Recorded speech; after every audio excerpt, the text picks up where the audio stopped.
Capital what? Capital gains. So capital gains, you buy a property, maybe you put a little money into it, you immediately turn around and sell it, and your profit is called capital gains. Now, when you're looking at capital gains, your house, if you sell your house, you make a profit on your residence. That's also capital gains. There's not a whole lot of analysis that goes along with capital gains. Yes, there's definitely things you need to know. You need to do your research. There's a lot you need to find out about. But there's not a lot of number analysis because you're not going to necessarily hold this for the long term. All right? So that's the capital gains. If you're buying stocks, a lot of times you buy a stock low, you sell it high. That's capital gains. All right? So that's not what we're going to talk about today. We're going to talk about, and for those of you who have read Rich Dad, Poor Dad know this well, one day I was driving in my car, and Robert called up and he said, Kim, what are you passionate about? And I'm like, Robert, it's 2 o'clock in the afternoon. You're calling and asking what I'm passionate about. He goes, yeah, I gotta know. What are you passionate about? And I thought about it for a minute, and I said 2 words.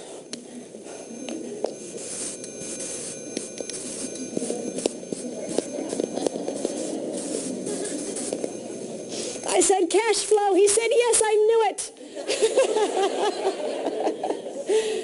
And I am. I'm very passionate about cash flow because it's freedom. Now, what cash flow is, basically, if you're buying a property, you get your rent. Maybe it's a single family. Maybe it's an apartment building. You collect your rent. You pay all your expenses. You pay your loan or your mortgage. And at the end of the month, you have a cash flow. Might be positive, could be negative. Do we want negative cash flow properties? No, we're looking for positive cash flow properties. We're looking for properties that every month you will be getting a positive cash flow, and again, ultimately leads to your freedom because then you no longer have to work because your money is working for you. So today we're going to be talking about cash flow properties. Any questions on that? Is everybody clear on the difference between capital gains and cash flow? Everybody clear? Anybody not clear? Okay, great. So that's the type of property we're going to talk about. That's what we're going to analyze. And now we're going to start getting into a little bit of the analysis. I'm going to break it down, make it really simple. It's going to be very simplified. Some of this might sound too simple, but for those of you who have bought the product and are watching this on video, there's actually on the program, there is a more detailed analysis that you can study as well. But the key points here that I'm going to point out, I think there'll be some very fine distinctions that you'll be making. And again, you'll start to see how the numbers tell the story. All right? So, good deal, bad deal. There's 3 components to any real estate deal. Doesn't matter if it's Trump Plaza in New York, or if it's a single family house that you're renting out, there's 3 components. The first one is what? First component, when analyzing a deal, you've got to find out what's your income. So the first component is income, the rent that you're receiving. Okay, the main component of income is what? The main component of income is what?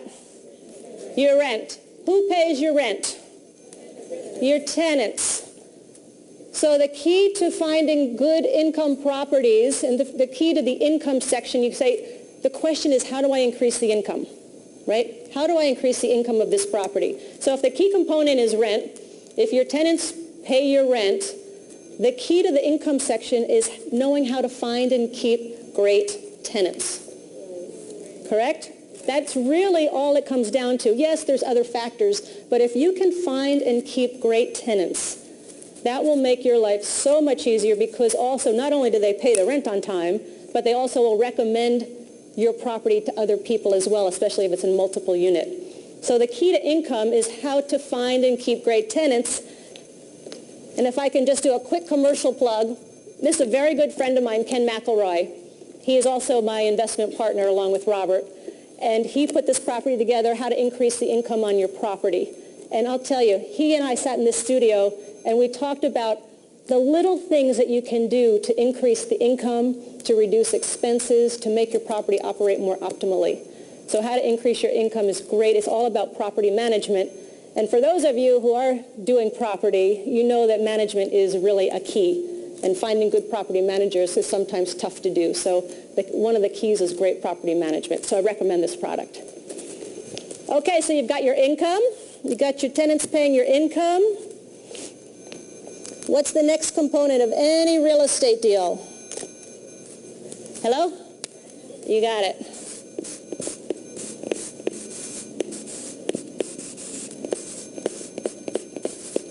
Expenses. And I used to think the question to ask is, how can I reduce expenses? Well, anybody with half a brain can cut expenses. But a lot of times what happens is they cut expenses on a property and they also cut the value of their property.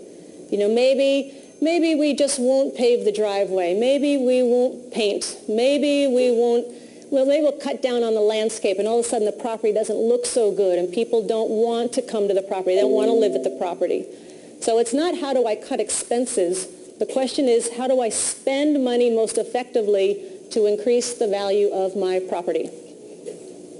Got it? I'll give you an example. We have a property and we wanted to put a lot of trees in. It was a little bit stark, and in Phoenix it can look very dry if there's not a lot of green and foliage. So we wanted to put a lot of trees in, and our property manager says, no, that'll increase your water supply, that'll increase your water bill. Your water bill's going to go through the roof. I'm like, let's give it a shot. So we planted all these trees. Yes, the water bill went through the roof, but the property looked so green and so lush and cool in Phoenix, which is a great thing, that all of a sudden people just driving by used to stop and ask if there was a unit available. We now have waiting lists on that property, just from planting trees. So again, it's how do you spend the money most effectively to increase the value of your property? And of course, then you can increase your rent, which increases your what? Income, and which increases the whole value of your property, and which of course then increases your cash flow. Okay? So you've got income, you've got expenses. The third component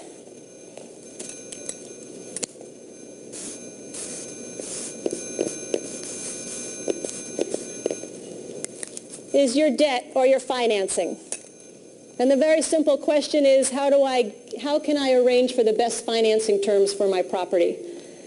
Now, lately with the interest rates so low, we had a lot of people who were refinancing their homes, or a lot of people moving out of apartments to buy their homes because the interest was so cheap. Made a big change, and now those interest rates are starting to rise again, so we're going to see a shift.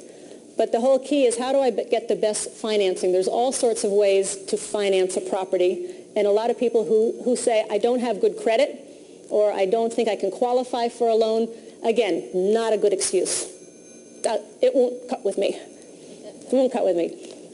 When I first started investing, it wasn't until about 6 years that I actually went to a traditional bank for a loan. I did seller financing. I did all kinds of creative financing. They had what was called assumable loans, which we still have today. Just have to ask if it's available, where you just assume the loan on the property. There's all sorts of ways to finance a property. And here's one little key.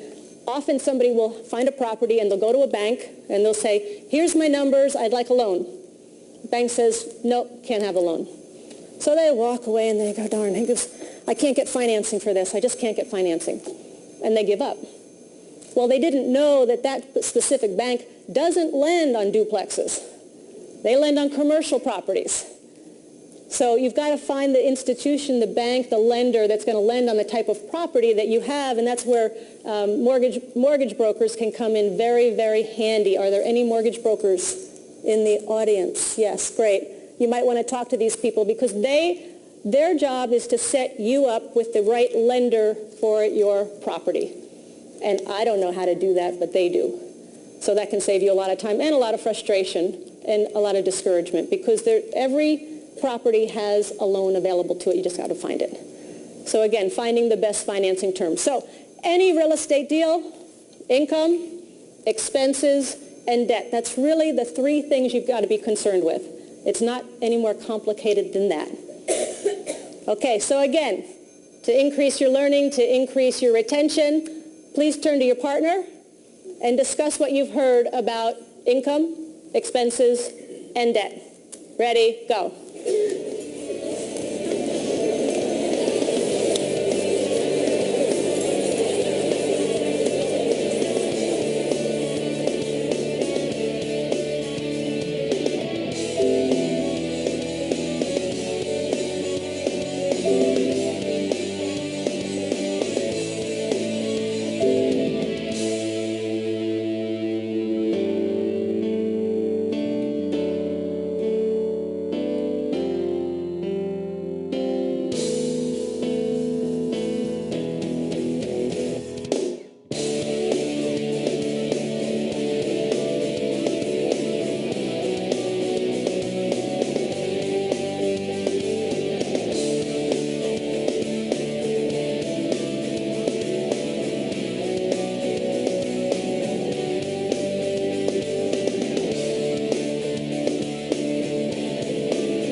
finishing up. And stop and thank your partner. And if you're at home, thank yourself.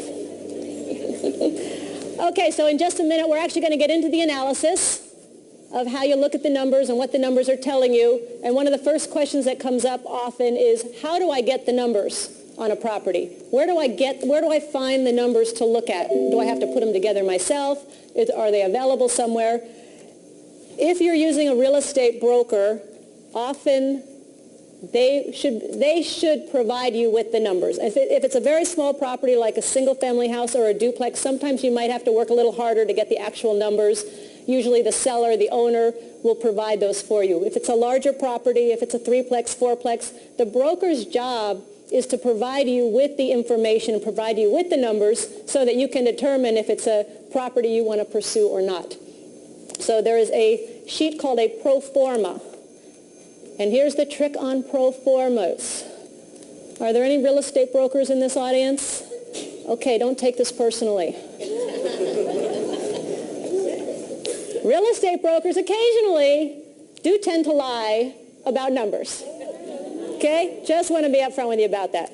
On a pro forma, they give you the income, expenses, debt on a property. Are they the actual numbers of a property?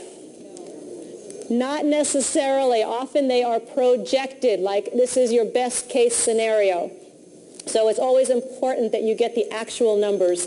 And once you have tied up the property, once you have an agreement to purchase the property, you have a time period to do what's called due diligence, which is to do your research, to check out the property, to check out the numbers. And it's during that period where you get the actual numbers from the seller, either from the seller themselves or from the broker. But again, be careful on the pro formas. That's just a guideline to see if you're interested, and then you take the next step to go forward. Does that make sense? Okay. So again, if you're watching this on video, there is in the program a more detailed analysis that we'll walk you through, and I can make that available here for anybody as well. All right? Great. Okay, are we ready to do a little analysis?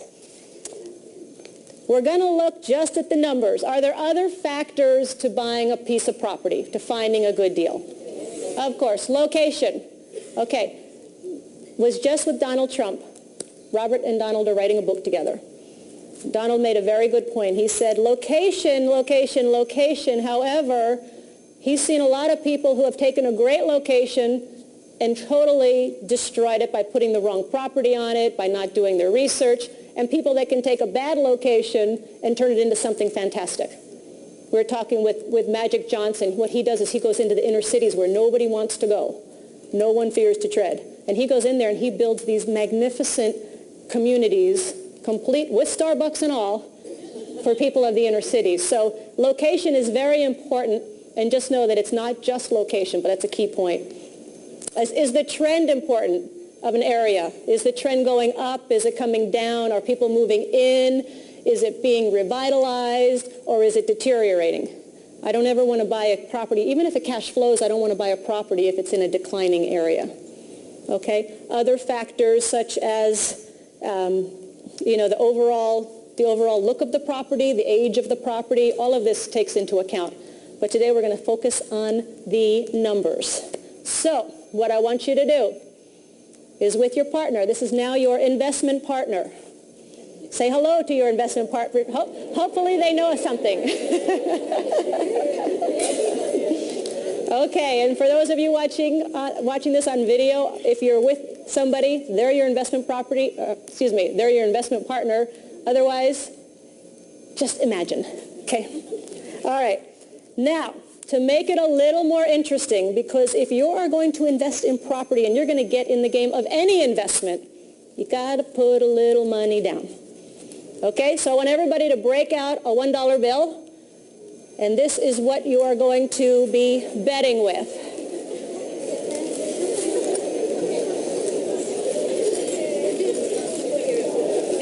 And if you're saying, I don't want to put up $1, I don't want to risk $1, this is not the game for you.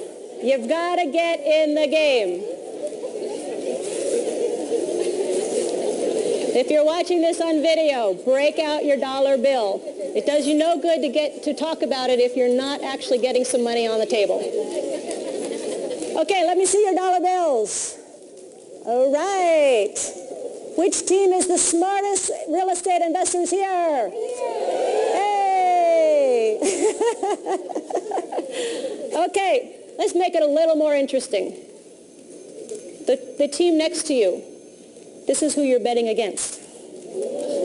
So say hello to your team.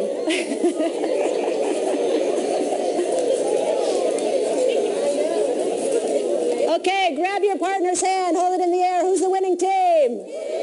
All right. Okay, great. What we're going to do is I'm going to show you two properties. One's a 10-unit apartment building, one's a 12-unit apartment building. We're going to break it down into income, expenses, and financing. Okay, and based on the numbers I show you, you are going to determine which property it is you would want to pursue further. All right? So we're going to find out who the smart investors are. Okay, so what's the first component of any real estate deal? Income. All right, put up the first analysis for income. Okay, property number one, property number two. Take a couple minutes with your partner, determine just based on those numbers alone which property you would want to pursue. Ready, go.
Begin finishing up and stop.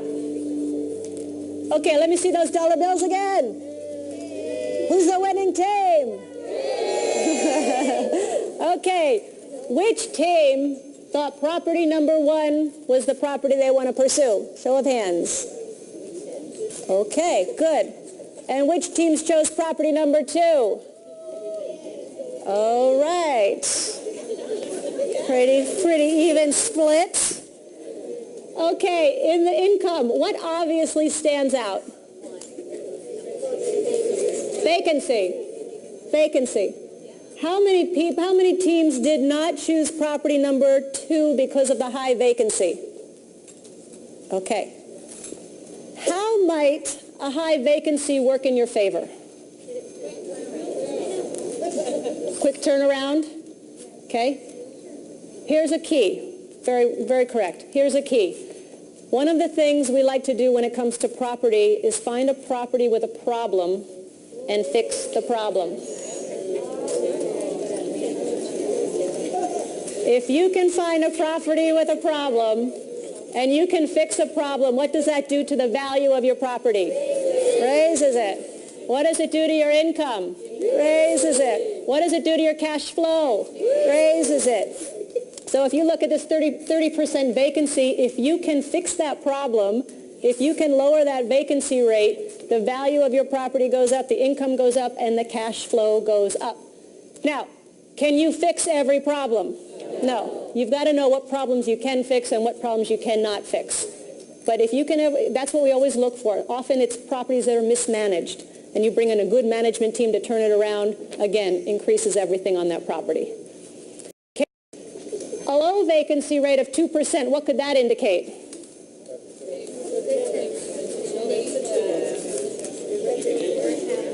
You could increase your rent. Your rents might be too low. So maybe there's an opportunity there to raise your rents to be more competitive, which of course increases your income, increases your cash flow.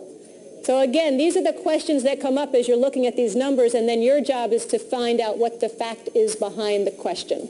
Okay, another reason I like to focus on vacancy, because your greatest expense in investment real estate is a thing called turnover.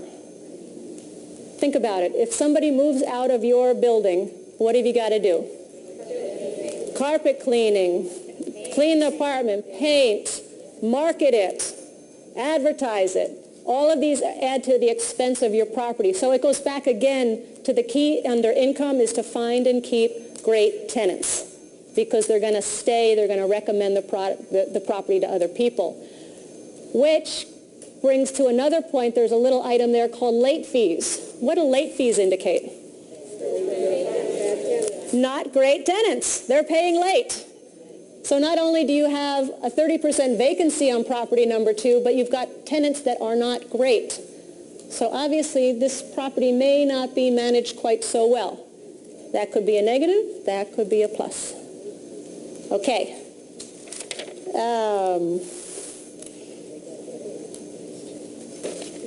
I think that's about it for income. Okay? So again, what it does is you look at these numbers, and I've only highlighted a few because there are just some key points that I really want to point out when it comes to the income section. But it starts to raise questions in your mind to figure out how this property really